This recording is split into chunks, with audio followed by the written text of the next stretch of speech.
Selamat malam dan salam sejahtera bagi kita semua. Om Swastiastu, Namo Buddhaya, dan salam kebajikan. Jadi kali ini, pada pertemuan kali ini, dalam video aksi sosial dalam rangka mengedukasi rekan-rekan yang kita kenal, kali ini saya mengundang rekan saya, yaitu Aldino Nur Asa. Mungkin bisa perkenalan diri dulu.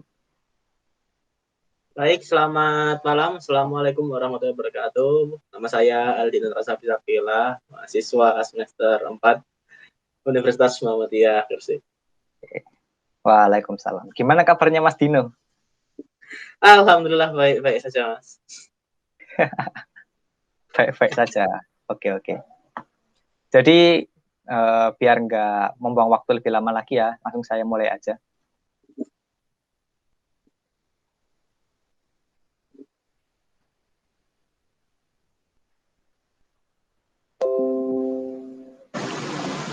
Oke, sosial media. Kan seperti yang mungkin Mas Dino tahu dan kita semua tahu, sosial media itu kan ada di kehidupan sehari-hari kita ya. Nggak mungkin lepas lah, terutama kalau kita ini sebagai generasi milenial, terus sekarang ada pandemi COVID kayak gini kan pasti kita benar-benar butuh tuh yang namanya sosial media. Tapi untuk pengawalan saya kasih pengertian dulu nih. Sosial media itu apa sih? Jadi sosial media itu kalau dari Wikipedia merupakan sebuah media untuk bersosialisasi satu sama lain dan dilakukan secara online yang memungkinkan orang-orang itu untuk saling berinteraksi tanpa dibatasi oleh ruang dan waktu. Jadi sosial media itu salah satu bentuk kemajuan teknologi kita. Jadi kita nggak harus datang di satu tempat yang sama kalau kita mau saling bersosialisasi atau saling berkomunikasi. Contohnya itu apa sih? Seperti yang kita tahu, kayak WhatsApp, Telegram, Instagram, Facebook, dan Line. Dan kayak yang Mas Dino itu, mungkin Mas Dino pakai aplikasi apa? Wah, kalau saya itu dari yang Mas Roy cantumkan itu ya, saya pakai semua kayaknya. Oh, pakai semua. Iya. Oke, mungkin kalau pakai Instagram atau Facebook, mungkin kita bisa saling follow-followan gitu. Wah, iya. Bisa. Nanti bisa lah diatur nanti. Oke. Lalu ini ada data terbaru, yaitu sosmed terpopuler di Indonesia.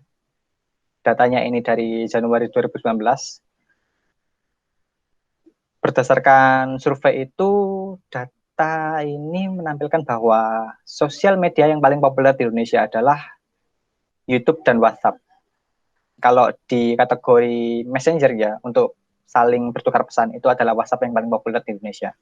Lalu diikuti oleh Facebook dan Line. Lalu untuk sosmed yang terpopuler di dunia, ya dari sumber yang sama juga, tapi ini dari tahun 2020, bulan Januari juga. Yang terpopuler itu adalah Facebook dan YouTube, dua raksasa besar di bidang sosial media yang kita kenal sekarang ini. Lalu untuk ini, sekarang kita akan membahas kebijakan dalam sosmed. Tentunya dalam melakukan sosial media ya, kita itu harus menerapkan kebijakan-kebijakan agar tidak mengganggu privasi orang lain atau tidak mengganggu kenyamanan orang lain ya. Jadi ada 5 inti yang harus kita patuhi dalam bersosialisasi di sosial media. Yang pertama itu kita harus menghargai privasi. Kita nggak boleh mengumbar-umbar privasi orang lain. Kalau misal kita udah dapat izin dari orang tersebut, baru kita boleh menyebarluaskannya. Yang kedua itu anti plagiasi. Jadi di sini di sosial media itu kita nggak bisa dan nggak boleh melakukan plagiasi tentang konten kreatif gitu. Lalu yang ketiga itu penggunaan bahasa. Penggunaan bahasa yang baik dalam bersosial media itu harus sopan dan baku ya. Nggak boleh yang mengandung sara atau mengandung cemooh dan sebagainya yang dapat menyinggung perasaan orang lain. Lalu yang keempat itu ada content controlling. Jadi konten yang kita sebarluaskan di sosial media itu harus kita benar-benar kontrol siapa yang akan mengonsumsinya dan siapa yang akan melihatnya. Itu kita harus tahu sebelum kita menyebarluaskannya. Yang kelima itu overposting. Overposting ini bisa kita sebut juga sebagai spam ya. Jadi ketika bersosial media kita hindarilah yang namanya overposting atau kita kirim nge-spam ke orang lain, itu kan bisa mengganggu kenyamanan orang lain juga. Oke, nah sekarang saya mau minta tanggapan nih dari Mas Dino. Kira-kira tanggapannya gimana tentang fenomena baru ini, yaitu tentang masyarakat yang kecanduan tentang menggunakan handphone, terutama di sosial media, itu baik bisnis maupun non-bisnis. Kira-kira gimana tanggapannya, Mas? Ya, oke. Kalau misal menurut saya ya, untuk penggunaan sosial media di masyarakat, untuk yang mungkin dalam sisi ada sih sisi positif dan sisi negatif. Tapi kalau menurut pandangan saya untuk di masyarakat itu lebih banyak ke negatif lah. Katakanlah sebagai acuan ya.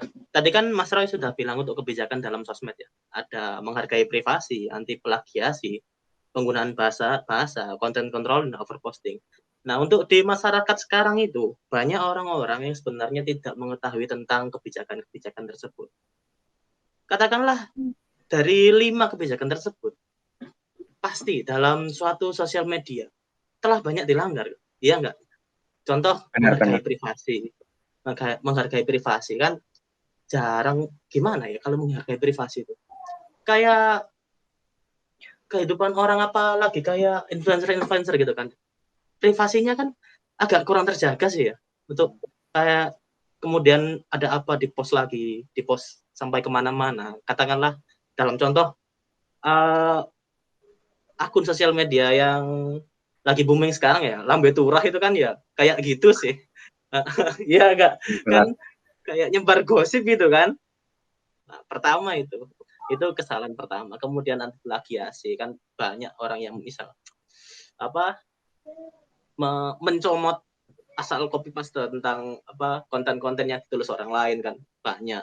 Kemudian penggunaan bahasa untuk segi dalam sosial media dalam masyarakat. Kalau saya lihat untuk penggunaan bahasa oleh orang-orang yang menggunakan sosial media sekarang kan gimana ya? Ngomongnya itu susah, katakanlah penggunaan bahasanya itu barbar gitu kan. Nggak bisa santai. Iya, ngegas banget gitu loh. Ngegaspol lah, apalagi netizen Indonesia ya, netizen barbar ini. Terus kemudian content controlling, di mana katakanlah influencer atau suatu microblog itu kan kadang kontennya suka bercampur aduk kan, dia kan.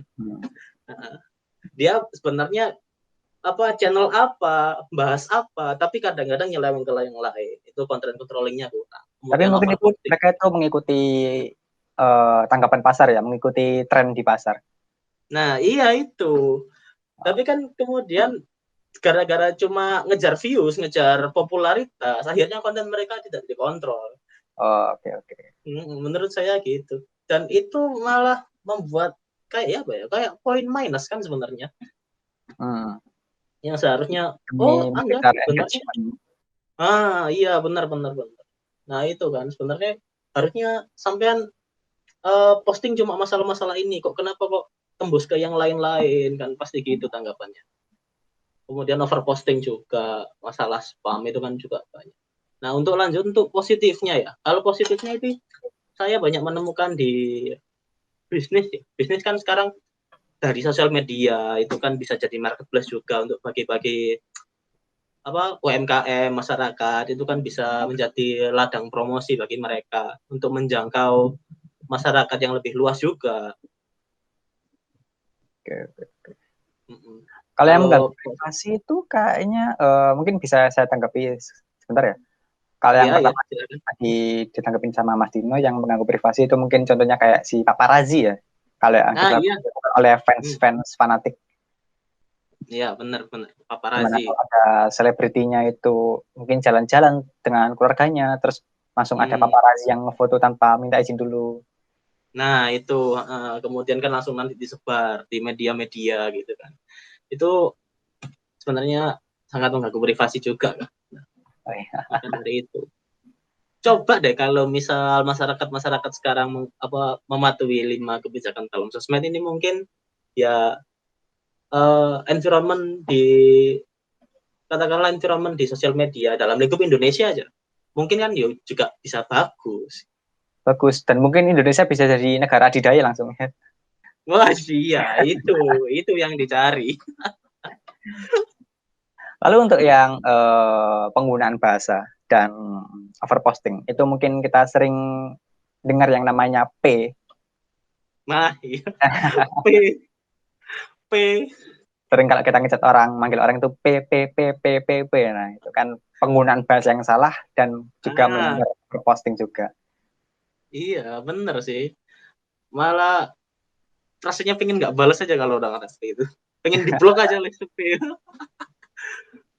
Salah macam apa ini? Kalau nggak salah itu berdasarkan penelitian yang dilakukan oleh Microsoft itu kan Indonesia itu peringkat terbawah dalam etika bersosial media. Nah, iya. Aku juga pernah baca masalah itu. Dan lebih parahnya setelah itu di-post, Microsoft pun diserang. Diserang oleh netizen Indonesia. Kan lebih membuktikan kalau kita tidak beretika. Hasil dari penelitian itu kan harusnya jadi kita buat, oh iya ya kita sadar, introspeksi itu enggak, malah diserang gitu. Malah membuktikan. Nah, itu. Kan udah kayak ya membuktikan bahwa surveinya Microsoft itu benar. Orang Indonesia itu kalau dalam etika bersosial media itu kurang. Barbar. Barbar banget. Oke, next. Nah, ini fenomena yang mungkin bisa dibilang baru juga nih, fenomena tentang para Gen Z ini. Mereka itu beralih ke HP-HP jadul itu demi menjaga kesehatan mental mereka, mental health. Itu gimana menurut Mas Dino? Fenomena Gen Z beralih ke HP jadul. Untuk kalau misal ini ya, fenomena Gen Z beralih ke HP jadul demi kesehatan mental, untuk saya mungkin belum pernah dengar ya. Mohon maaf banget, belum pernah dengar kayaknya. Baru dengar ini juga, baru dari PPT-nya Mas Roy ini. Oke. Jadi kayak gimana ya? Aku kurang nemu gambaran kenapa Gen Z beralih ke HP jadul. Kan ya gimana ya? Katakanlah mungkin ya nggak mungkin juga. Nggak mungkin juga ya? Nggak mungkin juga. Soalnya Udah kita terpaku Gen Z sendiri ketika yang diberi smartphone kan.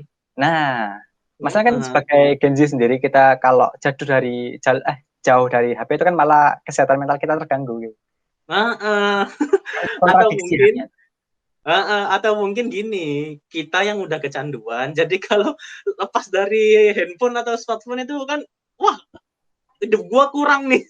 Apa yang kurang ini? Tapi mungkin kayaknya si fenomena Gen Z yang beralih ke HP jadul demi kesehatan mental ini itu fenomena bagi mereka yang mungkin mereka itu menggunakan media sosial kayak Instagram, terus melihat akun-akun yang memposting tentang kesejahteraan hidup mereka, akhirnya membuat diri mereka itu insecure, tidak percaya diri, akhirnya nggak tahu harus ngapain dan berefek ke mental health mereka. Jadi mungkin solusi yang mereka buat itu menjauhkan diri mereka dari Instagram atau sosial media yang lain gitu. Iya. Cukup masuk akal sih. Masuk akal banget sih kalau itu. Tapi bukan berarti fenomena Gen Z ini bukan Gen Z secara keseluruhan beralih ke HP jadul ya. Iya. Mungkin bagi beberapa orang aja yang merasa dirinya itu terganggu dengan media sosial. Nah, iya. Kalau misal kayak katakanlah hiatus dari sosial media itu kan emang banyak kalau kasusnya begitu. Oke, terus untuk yang terakhir nih, masalah yang sering muncul dan sering jadi headline news di berita-berita kita di Indonesia ya terutama, yaitu cyberbullying, cyberstalking, predator seksual, dan konten yang tidak pantas. Nah, kita bahas yang di cyberbullying dulu nih. Gimana menurut Mas Dino? Nah, kalau misal yang cyberbullying ini mungkin ada sangkut pautnya dengan yang hiatus tadi ya. Kan kadang-kadang suatu katakanlah akun yang di Instagram terus dia kena bully di Instagram, kan pasti tutup akun atau hiatus dulu kan biasanya gitu ya. Ya mungkin contoh realnya itu untuk yang hiatus itu tadi. Kemudian untuk yang cyberbullying, menurut saya sendiri ya sebenarnya. Oh, oke, bentar Mas. Mungkin kita tanggapin satu-satu dulu aja ya. Soalnya seru kalau kita.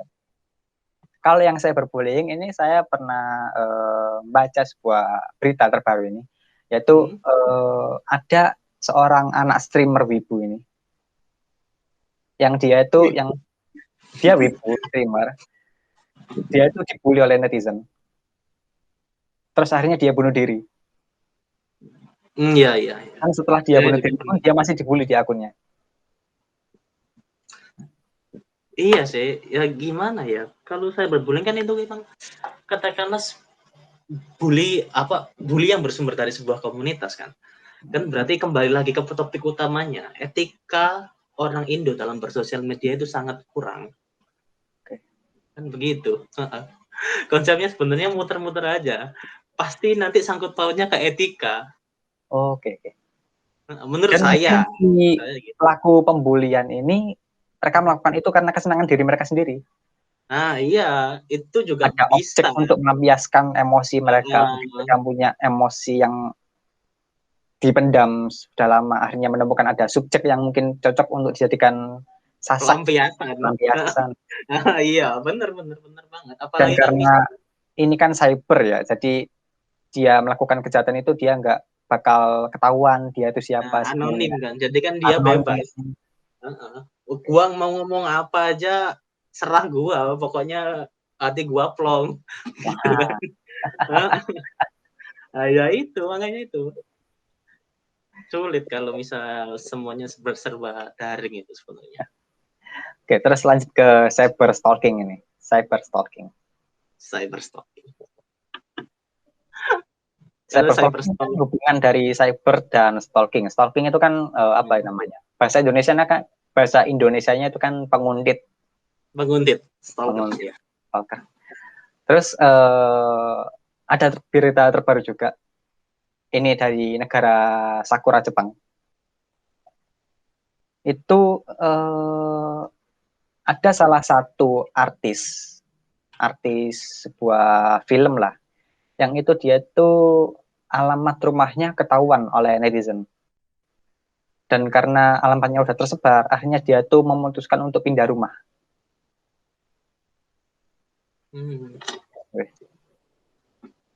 Cyberstalk. Kalau masalah cyberstalk, menurutku emang dari segi katakanlah kayak cyberstalk, berarti kan itu kan ceritanya dia rumahnya ketahuan terusan. Kan itu kan berarti dalam aspek pertama dalam kebijakan dalam sosmed tadi kan menghargai privasi ya. Menghargai privasi. Nah itu ya gimana ya kalau misal ketahuan gitu kan ya sulit ya. Apalagi kayak katakanlah orang yang berpengaruh di sosial media atau di dunia hiburan kan memang sulit kalau misal. Kalau alamatnya ketahuan kan dia tiap keluar rumah ada paparazzi, terus ada paparazzi, ada mungkin ada orang yang neror kan juga bingung. Teror gitu. Nah ya itu cyberstalking. Dan cyberstalking ini dia bakal mengarah ke predator seksual. Nah iya, ya biasanya gitu kan. Katakanlah ada fans yang maniak banget sama dia kan bisa jadi. Makanya itu menurut saya yang misal dari aspek-aspek yang sampean sebutnya cyberbullying, cyberstalking, predator seksual, konten yang tidak pantas. Kalau misal semua penduduk sosial media benar-benar menerapkan kebijakan dalam sosmed yang 5 poin tadi itu, mungkin hal-hal tersebut ini tidak bakal terjadi. Maka dari itu mungkin ya katakanlah kalau solusi dari semua ini semuanya yaitu penerapan etika kebijakan dalam sosmed itu harus benar-benar ditekankan. Menurut saya sih gitu. Mantap. Jadi sebenarnya mereka ketiga aspek ini itu saling berhubungan ya. Iya, berhubungan banget sih. Dari orang yang dia itu cuma stalking, ketika ketahuan terus disebarluaskan, akhirnya itulah para predator seksual yang yang mania itu lah. Saya sebutkan satu-satu pikirannya itu apa aja. Itu makanya serba sulit lah kalau misal sebenarnya maya, dunia maya itu semuanya bebas, sulit dikontrol. Nah, yang terus terakhir ini konten yang tidak pantas. Ini yang sering kita lihat, mungkin kita nikmati bersama-sama ya. Karena yang namanya tidak pantas itu terlalu relatif. Ya gimana lagi kan memang serba daring, serba mudah, namanya konten bebas. Ketik di Google keluar, ketik di yang lain-lain keluar. Mungkin ada rekomendasi website Masnya? Mungkin nanti setelah bincang-bincang ini. Oke, siap. PC. Mungkin ini ada hubungannya sama dengan ini ya, ke konten controlling tadi ya. Iya, benar. Jadi ketika kita melakukan posting atau menyebarluaskan sebuah konten, kita juga harus tahu kira-kira siapa ini yang bakal menikmati konten ini, siapa yang bakal melihat konten ini. Kemudian konsekuensinya gimana? Konsekuensinya ke masyarakat gimana? Konsekuensinya ke diri kita sendiri gimana? Kita harus benar-benar paham itu sebelum memposting sesuatu. Karena tidak pantas ini bersifat relatif, jadi tidak pantas untuk kaum A, bukan berarti juga tidak pantas buat kaum B juga. Untuk kaum B, ya. Itulah gunanya konten controlling. Jadi biar dia ini merancang konten ini buat disebarluaskan di kaum A. Jadi jangan sampai dia keluar ke kaum-kaum yang lain. Istilahnya kan jangan sampai salah sasaran gitu kan. Jangan sampai salah sasaran. Tapi kan ya gimana lagi, kan namanya juga konten bebas. Kita nggak bisa kontrol semua. Katakanlah, oh ini konten ini hanya bisa dilihat oleh usia 18 ke atas. Mana kita tahu kan, misal bocil-bocil input datanya yang di sosmed itu umurnya dituakan. Kan kita nggak tahu. Itu kan di luar kontrol kita. Itulah pentingnya bimbingan orang tua. Nah, masuk. Orang tua pun harus ngawasi juga ya, anak-anaknya kalau main sosmed. Kalau misal katakanlah di bawah umur juga dibatasi. Kayaknya itu membantu banget sebenarnya. Dan orang tua juga harus tahu fitur yang namanya history browser. Wah iya. VPN. History browser ya, harus itu. Bersihkan history browser Anda 1 minggu sekali. Kayaknya masih ada pengalaman bersihkan browser ya. Oh iya, saya sudah kebiasaan. 1 minggu sekali sekiranya hapus semua bersih, Caca. Tapi tujuan kita membersihkan browser ini gunanya untuk menjaga privasi kita, biar data kita digunakan oleh pihak ketiga. Bukan semuanya itu terus buruk. Tanda kutip. Kita juga jaga privasi kan. Nah, kita warganet yang baik. Oke. Terima kasih. Itu aja. Dan dari bincang-bincang asik kita mengenai apa tadi ya? Edukasi tentang pentingnya kebijakan dalam bersosial media. Mungkin itu aja dari saya. Mungkin Mas Dino ada tambahan?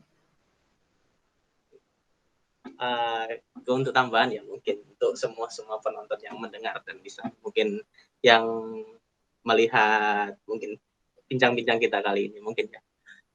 Jadilah warganet yang baik. Kalau bisa patuhi 5 kebijakan dalam sosmed yang tadi itu. Pertama kali menghargai privacy, anti plagiasi, jadilah content creator yang kreatif. Penggunaan bahasa juga diawasi, batasi diri kita sendiri dalam berkomen. Jaga lisan lah, jaga lisan dan jaga tangan dalam menulis komen. Terus konten controlling dan juga overposting mungkin kalau kita sebagai influencer di sosial media. Intinya demi warganet Indonesia yang lebih baik lah. Mari kita terapkan kebijakan sosial ini. Mantap. Sekian mungkin. Dinover presiden. Siap. Tapi kayaknya emang cocok Mas Aldino mau jadi pembicara di webinar mengenai penyuluhan tentang pentingnya kebijakan dalam bersosial media. Mungkin next kita bikin satu webinar mungkin. Wah, jangan dulu, saya juga masih pemula, Mas. Saya juga masih latihan dalam menerapkan 5 poin tersebut. Kan kadang kan suka hilaf juga sih, Mas. Oke, kalau gitu terima kasih Mas Dino atas waktunya telah menemani saya di malam hari ini. Ya. Untuk itu saja, sekian dari saya. Terima kasih.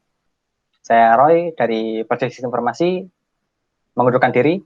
Wassalamualaikum warahmatullahi wabarakatuh.